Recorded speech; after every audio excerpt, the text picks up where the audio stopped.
Greetings. Father Mark signing on from St. Louis, King of France Parish in Bucktown, Louisiana on the 19th day of June, 2020. Apologies for my lengthy electronic absence. I will make a separate parish update video accounting for some of the reasons, which will include subsidence, subterranean effluvia, and a return of the Wapathamwa, along with numerous other uninvited quadrupeds, all contrived by the universe to torment me. This video, however, has a different purpose. As some of you know, one of my other jobs is teaching church history at the seminary, which this summer is offering a program on ministry in times of crisis.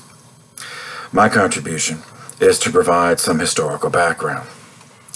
Since a number of you have communicated to me that you like the history videos that I've done on this channel, I will share this video with you. It will be in both the updates playlist as well as the church history playlist. This is the first part. Keep in mind that this is directed towards seminarians, but it will pertain to its American church history, essentially. This is the first part.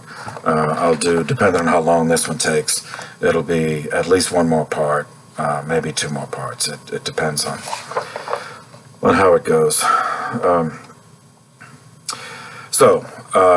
If you are one of my students, however, this material will be on your final exam, as usual.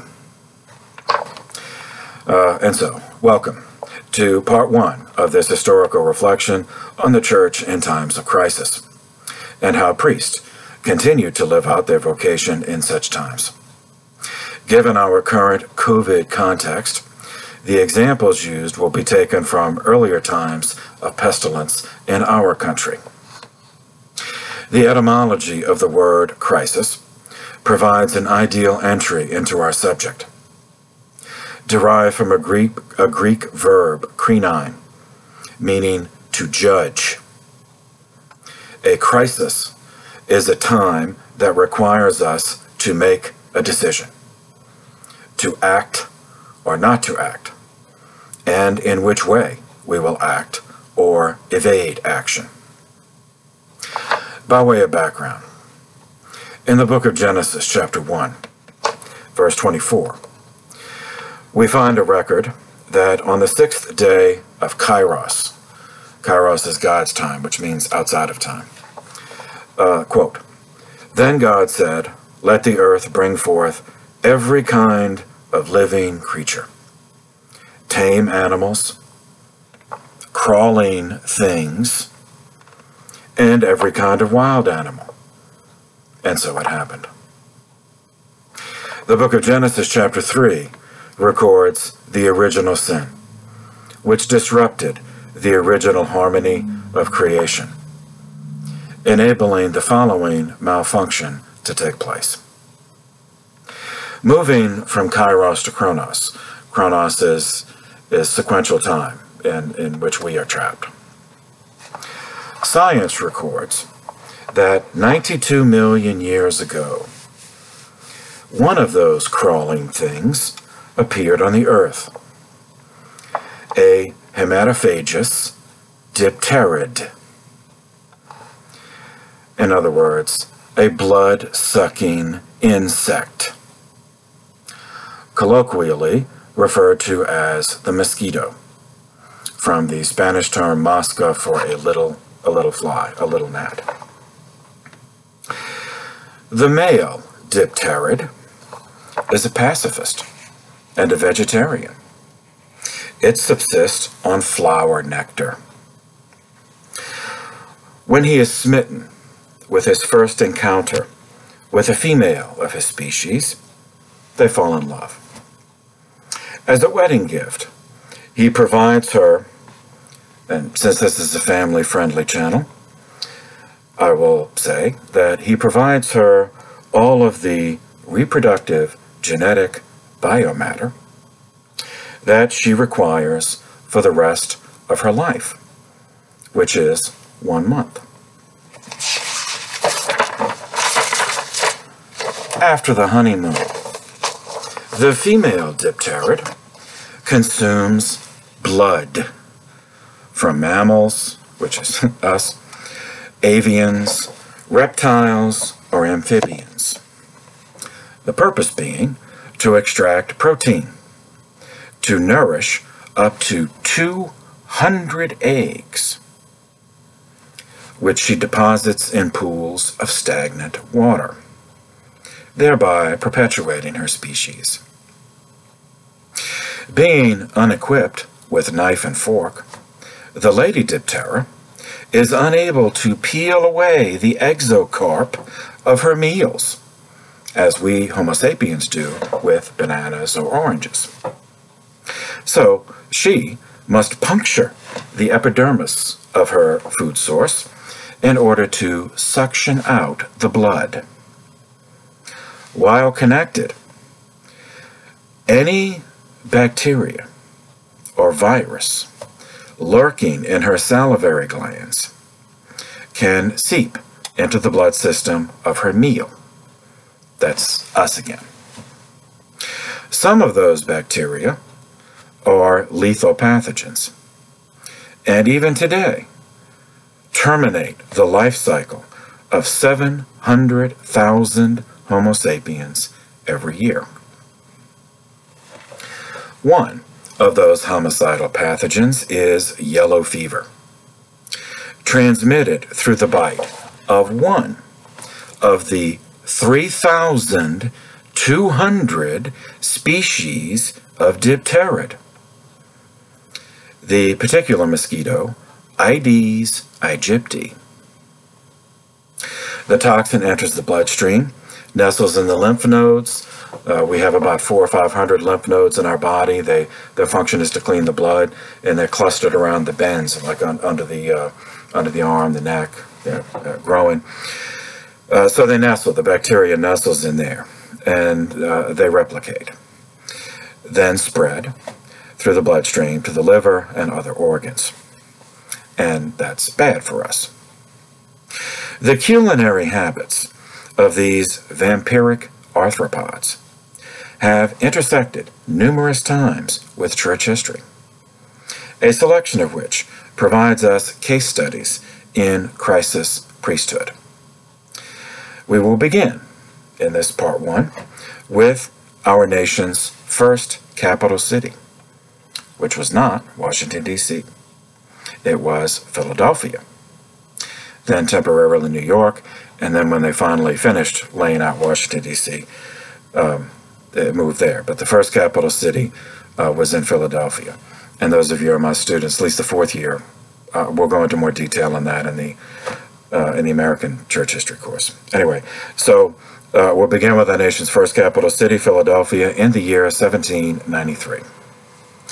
In early August of 1793, a British merchant vessel, HMS Hankey, docked on the Delaware River in Philadelphia, disembarking several passengers with an unspecified type of fever.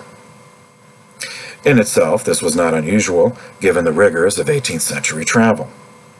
However, the symptoms spread among residents of the city. When their pallor yellowed into jaundice, the city's most prominent physician diagnosed it as yellow fever. This was no less a person than a signer of the Declaration of Independence, Dr. Benjamin Rush. He had seen yellow fever in the colonial times, but this was his first appearance in Philadelphia in the early national period, meaning after the Constitution was created. Yellow fever manifests after an incubation period of 3 to 6 days, as high body temperature, headaches, chills, back pain, fatigue, loss of appetite, muscle pain, nausea, vomiting, and just, general misery. In mild cases, the infection lasts 3 to 4 days. Survivors are subsequently immune. In 15% of cases, the afflicted enter a second toxic stage with recurring fever, this time accompanied by jaundice as the disease damages the liver, as well as abdominal pain. Bleeding can occur from the mouth, the nose, the eyes, and bleeding internally in the gastrointestinal tract can cause vomit containing blood. This leads to another name, the Spanish name for this disease, the vomicio negro, the black vomit stage, as the disease. Well, you get the point. It's bad. It's the bad. Among those who develop jaundice, meaning getting into this worst stage, the fatality rate is 20 to 50%, while the severe cases have a mortality rate of greater than 50%. And so, on the 19th of August, 1793, Peter Aston was the first to die that year in Philadelphia of yellow fever. 5,000 more followed until the autumn frost on the 9th of October ended the outbreak by freezing over the breeding pools. So that's 5,000 in one city in August, September, to the 9th of October. 5,000 out of a population of 50,000 in the city. Now, of that pre-epidemic population in Philadelphia of 50,000, eyewitnesses, who we'll get to, one of them we'll get to, say that 20,000 fled, including the first president, George Washington, and his cabinet. Now, one member of the cabinet, Hamilton, actually contracted yellow fever, but he had a house outside of the city, so he went there. He eventually recovered, and he survived to be killed in a duel by a later vice president of the country, Aaron Burr. That occurred in Weehawken, New Jersey. Something else we'll talk about, you fourth-year students, in the American history course. Anyway, someone like George Washington had Mount Vernon. He had his own plantation to go to. But other evacuees were forced, when they tried to go to other cities forced them into quarantine.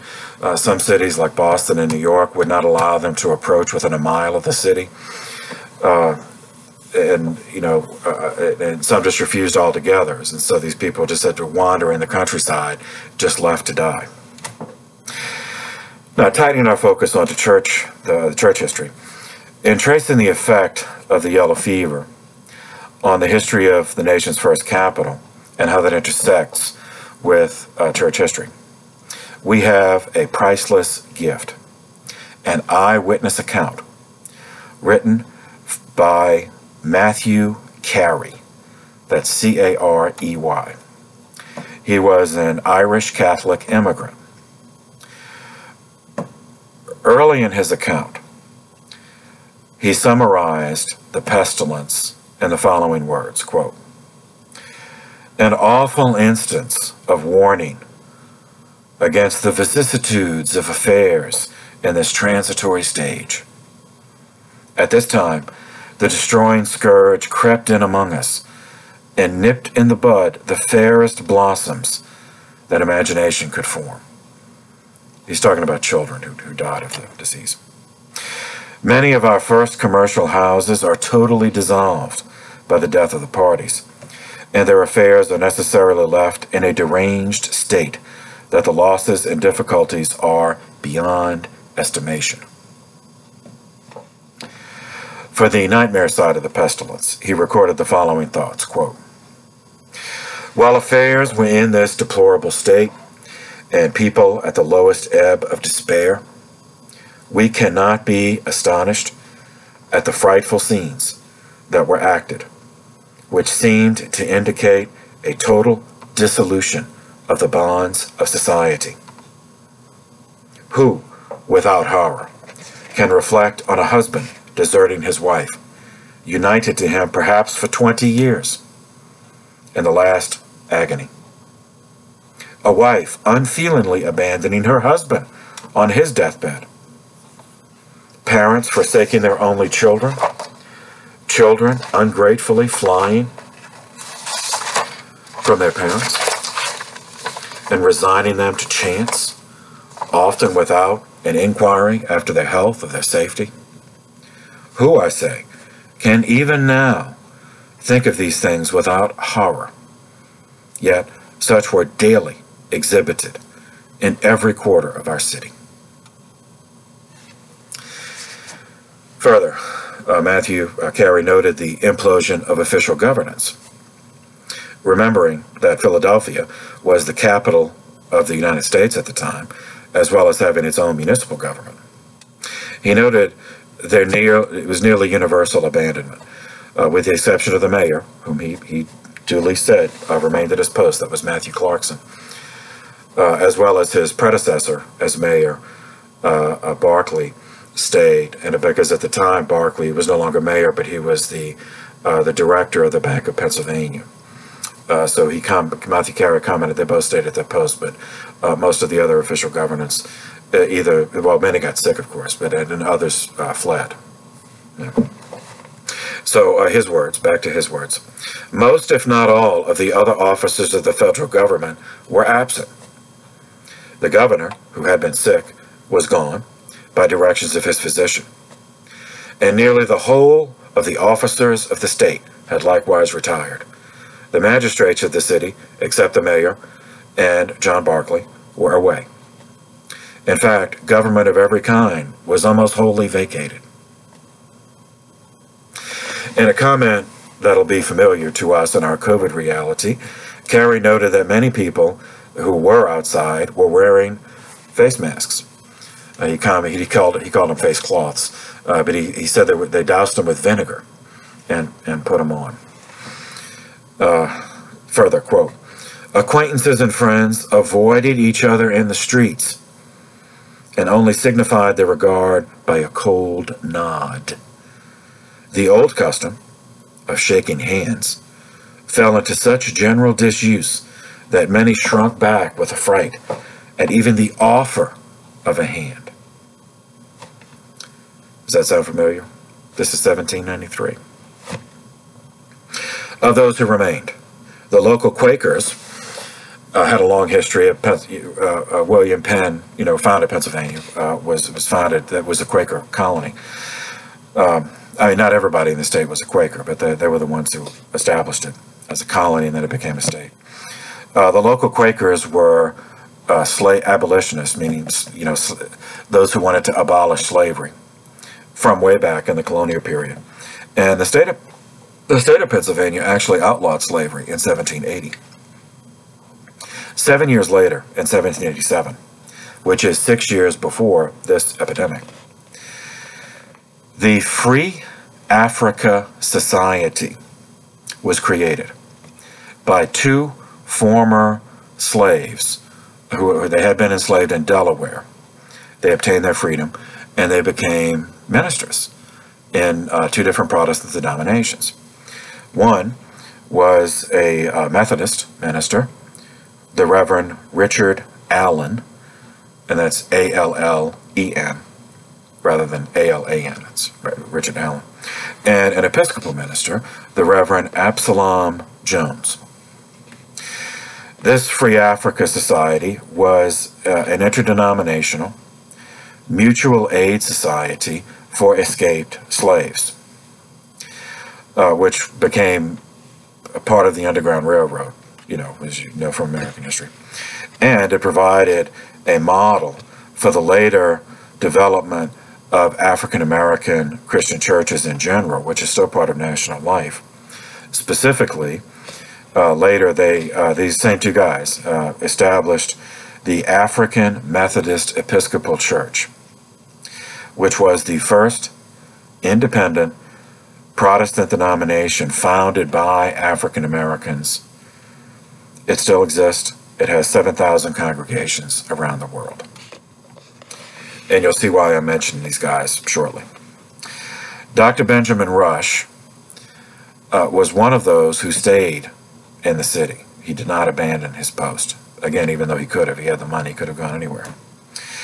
Dr. Rush believed that Africans were immune to yellow fever. It was just by observation in previous outbreaks. It appeared that fewer of them died than whites did. Now that, but what he did not know, what he could not know at that point, was that all people of any race who survived the disease were immune, regardless of their ethnicity. But the reason for the observed phenomena was that a disproportionate number of former slaves had contracted it from working on plantations, and therefore a larger proportion of those who survived and made it to freedom in Philadelphia were immune. A larger proportion of them as compared to the rest of the population. So to put some numbers on this, of the 5,000 who died during the epidemic, in this epidemic, 240 were African Americans. And those were largely counted from nurses provided by the Free Africa Society, both male and female. And Matthew Carey made due record of their service in the following words, quote, "At an early stage of the disorder, the elders of the Africa Church met and offered their services to the mayor to procure nurses for the sick and to assist in burying the dead. Their offers were accepted, and Absalom Jones and Richard Allen undertook the former department, that of furnishing nurses, and William Gray, the latter, the interment of the dead." William Gray was another former slave, but he remained a layman. He was actually, by profession, he was a fruit seller, but he was also involved in the Free Africa Society, and later in the AME, the African Methodist, but not as a ministry. He remained a layman. Okay, back to the services of Jones, Allen, and Gray, and others of their color, have been very great and demand public gratitude.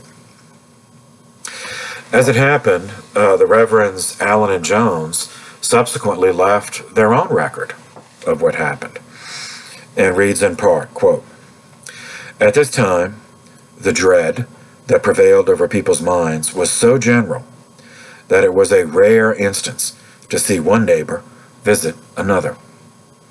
And even friends, when they met in the streets, were afraid of each other. Much less would they admit into their homes." Further, later, about another occasion, they wrote, quote, "A woman died. We were sent for to bury her. On our going into the house and taking the coffin, a dear little innocent accosted us with, 'Mama is asleep, don't wake her.' But when she saw," that this is a girl, obviously, a daughter, "when she saw us put her, meaning her mother, in the coffin, the distress of the child was so great that it almost overcame us. When she demanded why we put her mama in the box, we did not know how to answer, but committed her to the care of a neighbor and left with heavy hearts." Now, while there is no cure for yellow fever, still, there's no cure. There is a vaccine, and by the last part of this, whether this is 2 or 3 parts, at the end I'll get to how it's treated today. But even today, there's no cure. There's a vaccine, but no cure. It is estimated that in this outbreak in 1793, 6,000 were saved by these nurses, including Dr. Rush. He contracted the disease also, but he survived. And now that estimate of 6,000 who survived that would have died, that's based on, that many died who contracted the fever. They didn't actually die of the fever. They died because no one was helping them. They couldn't even, they were too weak to get up and feed themselves or to get water. And I mean, that would kill you first if you dehydrate first. And so they may have people may have expired from that. But if they receive symptomatic care, meaning, that they get basic hygiene and, well, what nutrition they could keep down, they probably could, but at least get water and basic care, then they could survive long enough for their body's defenses to overcome it. So that's where that's based. That's saying that this nursing saved 6,000, including Dr. Rush. And Rush himself, he didn't hesitate to thank them and acknowledge what they had done. As for Catholics, Philadelphia was not a diocese yet. It was, the United States was not a Catholic country. It was not founded as a Catholic country. It's still not one. And so we were, in this period especially, we were a tiny minority in the country. Philadelphia would not become a diocese until 1808. But there were Catholics there. So efforts were organized by local congregations, which at that point consisted of 3 churches. Old St. Joseph, established in 1733, Old St. Mary's, established in 1763, and Holy Trinity, the most recent established by German immigrants in 1789. Back to Matthew Carey. He offers tribute to the clergy of all denominations. Of course, he highlights Catholics because he was a Catholic, but he gives due regard to all the clergy. Though as himself as an Irish Catholic in a time when religious differences were often lethal, they literally led to wars in Europe. Yet in this case, all that was set aside in favor of the corporal works of mercy.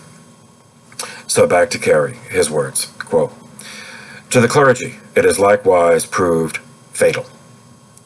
Exposed in the exercise of the last duties to the dying, to equal danger with the physician, it is not surprising that so many of them have fallen." He lists Episcopals, Methodists, Quakers, he says the Friend Society, that's the Quakers. Now the Catholics, Father Francis Fleming and Father Lawrence Grissel died in the performance of their duties, and others got sick but recovered. So those that got sick and recovered, Father Joseph Pillmore, Father William Rogers, Father Christopher Keating, and Father Frederick Schmidt. He was at the so those got sick but recovered. The laity also put aside religious differences during the crisis. Some created a team, and one such team consisted of Etienne Girard, that's Stephen Girard, who was a French Catholic immigrant, became a very successful businessman, had money, could have gone anywhere in the world to evacuate, but he chose to remain to help. Along with Peter Helm. Peter Helm was a Protestant, member of the First Reformed Church of Philadelphia, which is a Calvinist. By profession, he was what they called a cooper. He was a carpenter, a skilled carpenter, but he specialized in making barrels. So regarding Girard and Helm, Carey wrote the following, quote, "Stephen Girard, a wealthy merchant, a native of France, touched with the wretched situation of the sufferers at Bush Hill, voluntarily and unexpectedly offered to superintend that hospital."